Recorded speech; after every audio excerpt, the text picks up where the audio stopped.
Is Death a Shinigami? For those of you who are unfamiliar with both Death and Shinigamis, let me catch you guys up. Death is the main antagonist of the film franchise Final Destination. In real life, we know him as the Grim Reaper, and a Shinigami are one of the main parts of the anime Death Note, as well as Japanese culture. Well, I was looking at the latest Film Theory Final Destination video, and I saw a scene where he was holding a Death Note. And then I realized that we've seen things that happen in the movie series in the anime.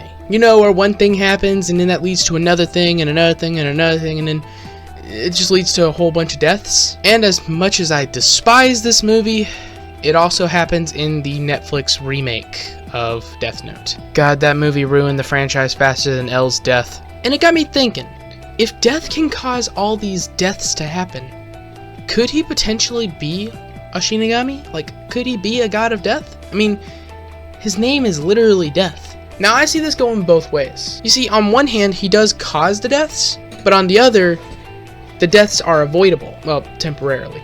Unlike in Death Note, where the deaths are completely unavoidable. Or at least that would be the case if it wasn't for one rule in the Death Note. If a human shall evade the death, they will simply die of a heart attack. Meaning that if they found a way to avoid the death that was specified, they will still die later. And what do we see in Final Destination?